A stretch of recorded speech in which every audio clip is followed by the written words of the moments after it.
5 Nabi Ulul Azmi dan mukjizatnya.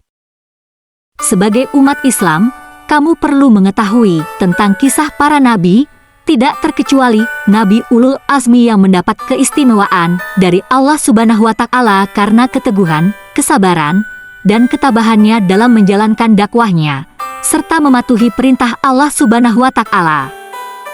Istilah Ulul Azmi berasal dari kata, yaitu ulul yang berarti memiliki, serta azmi yang berarti keteguhan. Ulul Azmi adalah gelar istimewa yang diberikan Allah Subhanahu wa Ta'ala kepada golongan rasul dan nabi pilihan karena memiliki kedudukan khusus akibat ketabahan dan kesabaran yang luar biasa dalam menyebarkan ajaran tauhid. Gelar Ulul Azmi tercantum dalam ayat Al-Quran, tepatnya pada surah Asy-Syura ayat 13 sebagai berikut. Dia telah mensyariatkan bagi kamu tentang agama, apa yang telah diwasiatkannya kepada Nuh, dan apa yang telah kami wahyukan kepadamu, dan apa yang kami wasiatkan kepada Ibrahim, Musa dan Isa, yaitu, tegakkanlah agama dan janganlah kamu berpecah belah tentangnya. Amat berat bagi orang-orang musyrik agama yang kamu seru kepada mereka. Allah menarik kepada agama itu orang yang dikehendakinya dan memberi petunjuk kepada agamanya orang yang kembali kepadanya. Berikut ini adalah nabi-nabi Ulul Azmi beserta mukjizatnya yang perlu kamu ketahui. Mari kita simak. 1. Nabi Nuh. Nabi Nuh bin Lamik bin Metusyalih dari keturunan Idris serta dari Nabi Syits bin Adam diperkirakan hidup pada tahun 39933 dan diangkat menjadi nabi pada tahun 3650 sebelum Masehi. Nabi Nuh diperkirakan tinggal di wilayah yang kini disebut sebagai Irak. Para ahli sejarah banyak menyebutkan bahwa beliau wafat di Mekah dan memiliki 4 anak laki-laki. Nama Nuh sendiri disebutkan sebanyak 43 kali dalam Al-Quran. Dalam kisah Nabi Nuh, disebutkan bahwa beliau memulai perjalanan dakwahnya sejak usia 40 tahun hingga usia 950 tahun. Beliau menyampaikan kebenaran kepada kaumnya agar kembali kepada Allah Subhanahu wa Ta'ala sebagai satu-satunya Tuhan yang berhak disembah. Namun dakwahnya tak pernah diterima oleh kaumnya. Nabi Nuh selalu dicemooh, bahkan dihina. Nabi Nuh juga diuji saat istri dan anaknya yang bernama Kan'an termasuk pada golongan orang-orang yang menentang dakwah Nabi Nuh. Setelah berdakwah selama 950 tahun lamanya, namun tidak ada yang mau mengikuti beliau, kecuali beberapa orang saja, maka terpaksa Nabi Nuh memohon kepada Allah Subhanahu wa Ta'ala dengan berdoa, sebagaimana yang disebut dalam Al-Quran. Dan Nuh berkata, "Ya Tuhanku, janganlah engkau biarkan seorang pun di antara orang-orang kafir itu tinggal di atas bumi. Sesungguhnya jika engkau biarkan mereka tinggal, niscaya mereka akan menyesatkan hamba-hamba-Mu, dan mereka hanya akan melahirkan anak-anak yang jahat dan tidak tahu bersyukur." Mukjizat Nabi Nuh turun saat Allah Subhanahu wa Ta'ala menjawab dan memenuhi permintaan Nabi Nuh, seraya memerintahkan agar beliau membuat bahtera atau perahu besar yang terbuat dari kayu. Bahtera tersebut bertujuan untuk membawa Nabi Nuh beserta hewan dan kaumnya yang beriman agar selamat dari azab banjir yang akan terjadi. Ketika Nabi Nuh membuat bahtera, setiap orang yang lewat akan menertawakan dan mengejeknya karena membuat perahu di atas dataran tinggi dianggap sebagai hal yang sia-sia saja. Setelah selesai membuat perahu, datanglah azab Allah Subhanahu wa Ta'ala berupa hujan lebat disertai angin topan yang dahsyat. Hujan tersebut dalam waktu singkat menjadikan dataran tempat tinggal Nabi Nuh terendam banjir besar dan menenggelamkan pemukiman dan beserta kaum kafir di dalamnya. Sebelum banjir besar terjadi, Nabi Nuh mengajak orang-orang beriman beserta seluruh hewan untuk naik ke atas bahtera yang dibuatnya agar selamat dari banjir. Atas kuasa Allah Subhanahu wa Ta'ala, Nabi Nuh beserta hewan dan orang-orang beriman berhasil naik ke kapal bahtera tanpa ada rintangan apapun dan selamat dari azab. 2. Nabi Ibrahim. Nabi Ibrahim bin Azar bin Nahur adalah seorang nabi dari keturunan Sem bin Nuh. Beliau diperkirakan hidup pada tahun 1997-1822 sebelum Masehi dan diangkat menjadi nabi pada tahun 1900 sebelum Masehi. Beliau tinggal di wilayah yang saat ini dikenal sebagai Irak. Beliau wafat di Al-Khalil, Hebron, Palestina. Nabi Ibrahim disebut di dalam Al-Quran sebanyak 69 kali. Setelah dewasa beliau menyampaikan dakwahnya dengan tidak mudah, karena harus berhadapan dengan Raja Namrud, raja yang berkuasa pada saat itu, untuk membunuh setiap bayi laki-laki yang baru lahir. Mukjizat Nabi Ibrahim yang pertama turun ketika beliau menghadapi Raja Namrud untuk menyampaikan dakwahnya. Raja Namrud yang gusar akibat patung berhalanya dihancurkan oleh Nabi Ibrahim, kemudian menangkap Nabi Ibrahim dan berusaha membakar Nabi Ibrahim hidup-hidup. Namun Allah Subhanahu wa Ta'ala memberikan mukjizat kepada Nabi Ibrahim, yaitu api yang membakar tubuhnya menjadi dingin, sehingga tubuh beliau tidak terbakar oleh api. Setelah kejadian tersebut, beratus tahun kemudian, dikisahkan bahwa Nabi Ibrahim telah hidup bahagia dan menikah dengan perempuan bernama Sarah. Namun, mereka berdua tidak dikaruniai anak meskipun sudah lama menikah. Sarah kemudian meminta Nabi Ibrahim untuk menikahi seorang budak bernama Hajar.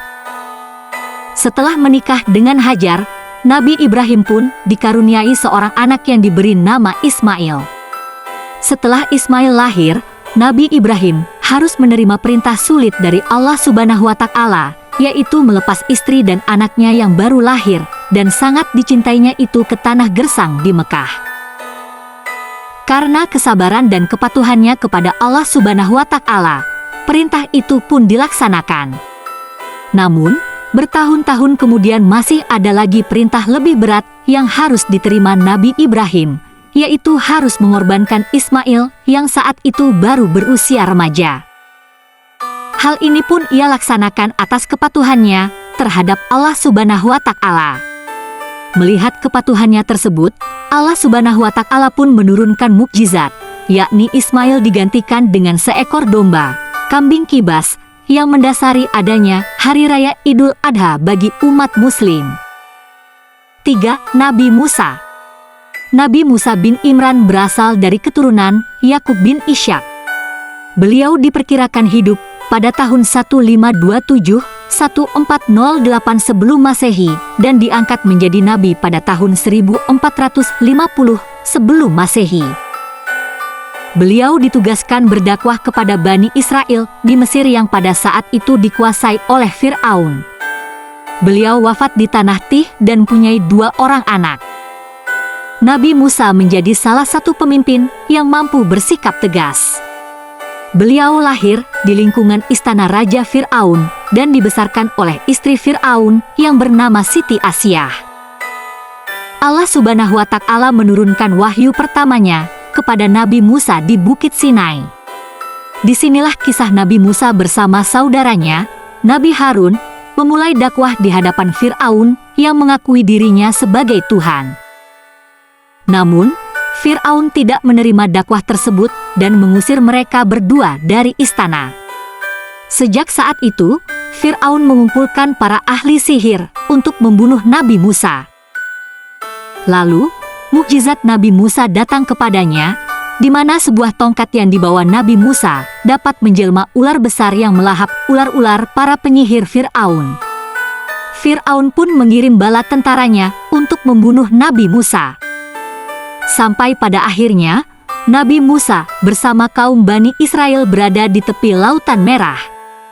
Kemudian Allah Subhanahu wa Ta'ala kembali turunkan mukjizat, yakni beliau diberi kemampuan untuk membelah lautan tersebut dengan tongkat dan menyeberangi lautan untuk menghindar dari kejaran Fir'aun. Sementara Fir'aun dan bala tentaranya tenggelam di Laut Merah. 4. Nabi Isa. Nabi Isa bin Maryam binti Imran berasal dari keturunan Sulaiman bin Daud. Diperkirakan hidup pada tahun 1 sebelum Masehi sampai 32 Masehi. beliau ditugaskan berdakwah kepada Bani Israel di Palestina. Beliau tidak wafat, melainkan diangkat ke sisi Allah Subhanahu wa Ta'ala. Nabi Isa disebutkan sebanyak 25 kali dalam Al-Quran. Banyak hal yang menunjukkan bahwa Nabi Isa memiliki kesabaran dan keteguhan dalam menyampaikan ajaran Allah. Nabi Isa merupakan putra dari Maryam yang dilahirkan tanpa seorang ayah atas kuasa Allah Subhanahu wa Ta'ala. Karena itu, beliau dan Maryam mendapat cemooh dari penduduk kampung halamannya. Allah Subhanahu wa Ta'ala kemudian menurunkan mukjizat berupa kemampuan berbicara pada saat masih bayi untuk membuktikan bahwa beliau memang lahir tanpa seorang ayah atas seizin Allah Subhanahu wa Ta'ala. Mukjizat Nabi Isa lainnya selain kemampuan bicara saat bayi, yaitu mampu menyembuhkan orang sakit dan menghidupkan orang mati atas izin Allah Subhanahu wa Ta'ala. Allah Subhanahu wa Ta'ala mengutusnya sebagai rasul di Bait Maqdis setelah menginjak usia 30 tahun. Allah Subhanahu wa Ta'ala juga mengajarkan kitab Taurat dan menurunkan sebuah kitab yang diberi nama Injil. Salah satu kisah Nabi Isa setelah dewasa disebutkan saat beliau sedang menjalankan dakwahnya, beliau diancam dan direncanakan untuk dibunuh dengan cara disalib. Namun, Allah Subhanahu wa Ta'ala menyelamatkan Nabi Isa dengan cara diangkat ke langit, sebagaimana firman Allah dalam surat An-Nisa ayat 157. Dan karena ucapan mereka, sesungguhnya kami telah membunuh Al-Masih, Isa putra Maryam, Rasul Allah, padahal mereka tidak membunuhnya dan tidak pula menyalibnya, tetapi yang mereka bunuh ialah orang yang diserupakan dengan Isa bagi mereka. Sesungguhnya, orang-orang berselisih paham tentang pembunuhan Isa, benar-benar dalam keraguan-raguan tentang yang dibunuh itu.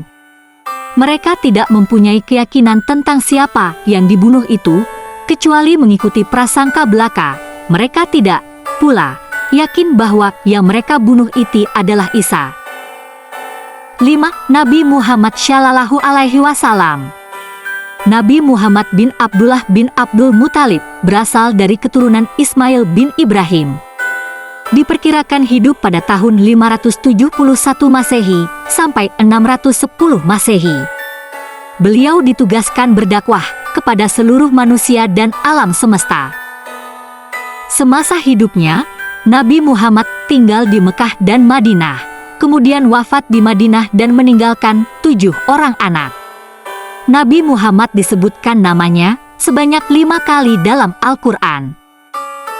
Kisah Nabi Muhammad menyebutkan bahwa beliau mendapat gelar Ulul Azmi karena sejak kecil sampai dewasa, beliau selalu mengalami masa-masa sulit.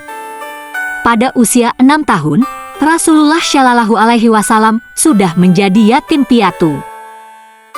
Setelah dewasa, beliau harus membantu pamannya yang merawatnya sejak kecil.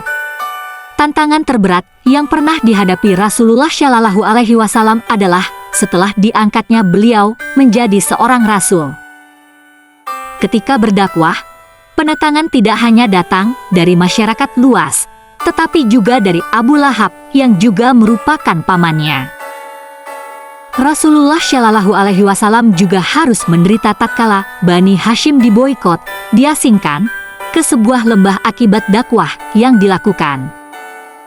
Selain itu masih ada lagi kesabaran dan masa-masa sulit yang dihadapi Nabi Muhammad Shallallahu Alaihi Wasallam hingga beliau wafat. Mukjizat Nabi Muhammad yang terbesar adalah kitab suci Al-Quran, yang hingga kini dijadikan sebagai pedoman hidup bagi seluruh umat muslim di dunia, karena terjamin kebenarannya. Demikian penjelasan mengenai gelar Ulul Azmi serta mukjizat yang diturunkan kepada nabi-nabi Ulul Azmi. Semoga kisah Nabi para Ulul Azmi dapat memotivasi kita sebagai umat muslim yang taat beriman kepada Allah Subhanahu wa Ta'ala dengan mematuhi perintahnya dan menjauhi larangannya. Terima kasih sudah menonton, semoga kalian sehat selalu, panjang umur, lancar rezekinya, dan yang sedang sakit semoga lekas sembuh. Amin, amin ya robbal alamin. Subscribe, like, komen, dan share.